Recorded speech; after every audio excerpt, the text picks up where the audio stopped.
आजकल जो पेरेंट्स हैं उन्हें काफ़ी ज़्यादा अपने बच्चों के लिए इंफॉर्मेशन कलेक्ट करना, सब चीज़ें सही करें, ये इंश्योर करना ज़रूरी होता है। और इसी की वजह से ये जो वीडियोस हम देखते हैं कि डेयरी प्रोडक्ट्स कंज्यूम करें ना करें, बहुत सारे मिथ्स हैं, बहुत सारे पॉइंट ऑफ व्यूज हैं।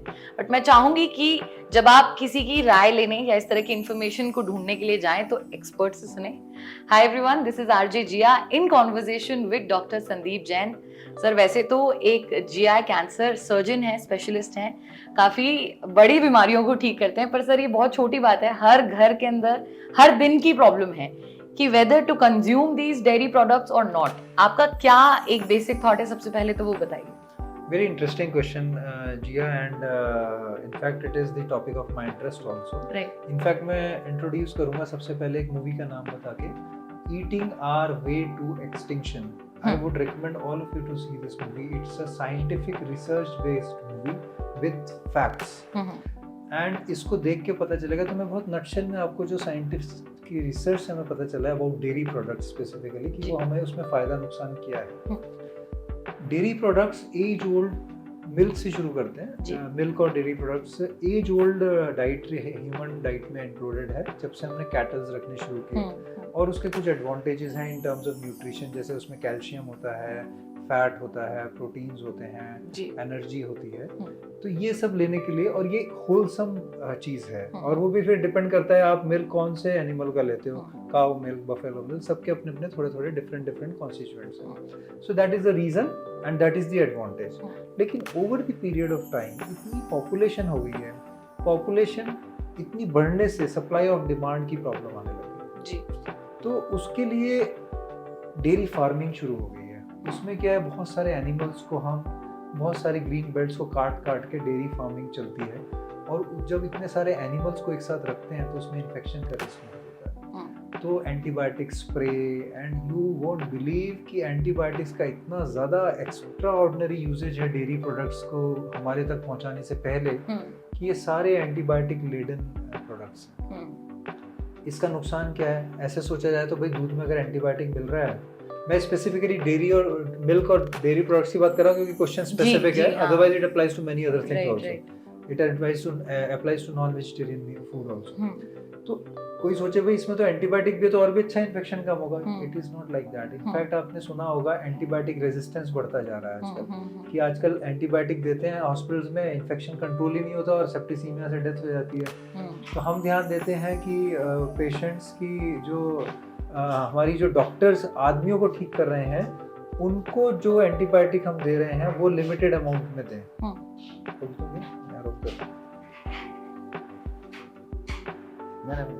वैसे कैच नहीं करेगा सर। हाँ, अपन कंटिन्यू कर सकते हैं। हाँ जी, कितना होगा?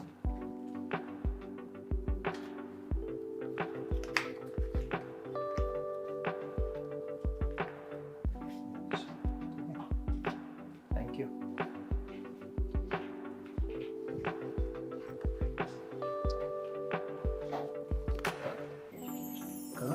हाँ जी।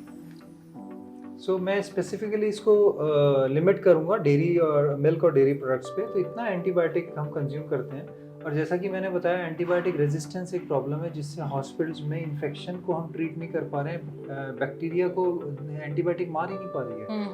वो रेजिस्टेंस का मेन कारण है एनिमल फार्मिंग में जो एंटीबायोटिक यूज हो रही है। ऑलरेडी बॉडी में इतना जा रहा है कि body is getting used to and then तो असर नहीं कर रहा है। वैसे आज वो वाली बात है, जैसे आज आपको जैसे किसी चीज़ से कोई मरता है एनिमल, या बैक्टीरिया की बात करते हैं, केमिकल से मरता है, antibiotic is a chemical. True. लेकिन उसमें क्या होता है, उसके अंदर जेनेटिक लेवल पे, डीएनए लेवल पे, मॉलिक्यूलर लेवल पे चेंजेस हो जाते हैं। तो जब एक केमिकल आता है, उससे एक्सपोज होता है, तो वो अपने मॉलिक्यूलर उसमें चेंज कर लेता है और रेजिस्टेंस डेवलप कर लेता है कि अब डालोगे तो मरेगा ही नहीं। सो ये एंटीबायोटिक के साथ प्रॉब्लम है, बैक्टीरिया के साथ। तो वो एंटीबायोटिक इतना एक्सपोज हो जाता है कि उससे रेजिस्टेंस हो जाता है। तो ये सब प्रॉब्लम है। तो अब इसका सॉल्यूशन क्या है? सॉल्यूशन ये है कि डेयरी प्रोडक्ट्स और मिल्क वो ऐसी चीज़ नहीं दे रहे हैं आपको जो किसी और चीज़ में नहीं मिल रही है।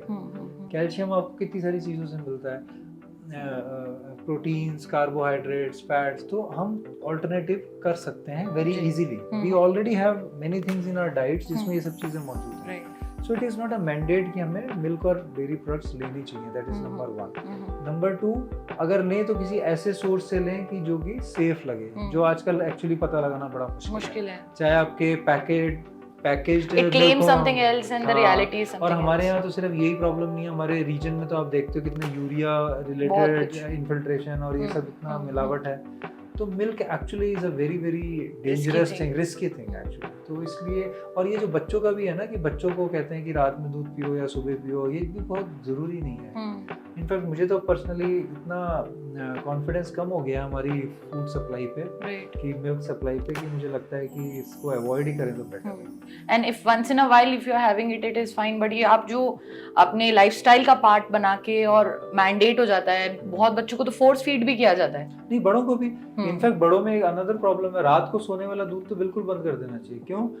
मिल्क की एक प्रॉब्लम है कि वो रिफ्लक्स करता है। रिफ्लक्स मतलब एसिड ऊपर आता है, जैसे डकारे आना और ये सब, एक वाल्व होता है। तो मिल्क कॉजेज रीगर्जिटेशन, रिफ्लक्स करता है वो, गैस्ट्रोइसोफेजियल रिफ्लक्स। तो वो रात को अगर आप लोगे तो वो ऊपर आएगा। तो रात को एसिड ऊपर आ रहा है तो पेशेंट्स को दिक्कत होती है। तो रात को तो वैसे भी सही नहीं है। और इसका कॉन्स्टिपेशन से भी काफी आजकल सुनने में आता है कि कुछ रिलेशन है, कुछ कहते हैं कि इससे दूर होता है, कुछ कहते हैं कि बिकॉज ऑफ डेयरी प्रोडक्ट्स बढ़ रहा है। नहीं, ऐसा नहीं है। मुझे नहीं लगता कि मिल्क और डेयरी प्रोडक्ट्स की वजह से या तो कॉन्स्टिपेशन होगा या तो ठीक होगा। अच्छा, कॉन्स्टिपेशन होने का रिलेशन सिर्फ डेयरी प्रोडक्ट नहीं है, इट्स अ बिगर थिंग। उसका रीजन 2 है मेनली डाइट रिलेटेड। 1, अगर आपका लिक्विड इंटेक कम है, पानी का इंटेक कम है, अगर आप पानी कम पीते हो तो नेचुरली कॉन्स्टिपेशन मीन्स क्या है? हार्ड स्टूल, बहुत थिक स्टूल हो जाएगा, तो उसमें पानी की कमी हो गई। तो जब हम पिएंगे कम तो वो और ड्राई हो जाएगा। Number 2, lack of fibre intake. हमारी फूड में, डाइट में अगर फाइबर कम है तो फाइबर का मतलब हुआ जैसे हमारे सैलेड्स हैं, फ्रूट्स हैं, लोग क्या करते हैं, फ्रूट लाएंगे और उसका जूस बना के पी लेंगे, फाइबर सारा बाहर। That is totally unacceptable. मेरे जितने पेशेंट ठीक होके जाते हैं वो सब पूछते हैं, सर जूस पिलाना है इनको, कौन सा पिलाएं? जूस मत पिलाओ, फ्रूट खिलाओ इनको। तो फाइबर जाना इंपॉर्टेंट है। अगर ये दोनों चीजें ध्यान रख ली, सो डेयरी प्रोडक्ट और no dairy product doesn't make any difference. तो जितने भी लोग बहुत ज़्यादा फोर्स फीड कर रहे हैं अपने बच्चों को, या खुद बहुत ज़्यादा प्रेशर ले रहे हैं इस बात का, आई थिंक ये जो सर ने बातें बताई बहुत हेल्पफुल हैं इन आवर डेली लाइफ्स। तो आप देखिए, इधर उधर से बहुत सारी बातें इकट्ठे करने से अच्छा है कि लॉजिक को समझिए एंड देन अपनी लाइफ में उन चीज़ों को इम्प्लीमेंट कीजिए। Thank you so much for watching. We will bring more such things for you. Thank you.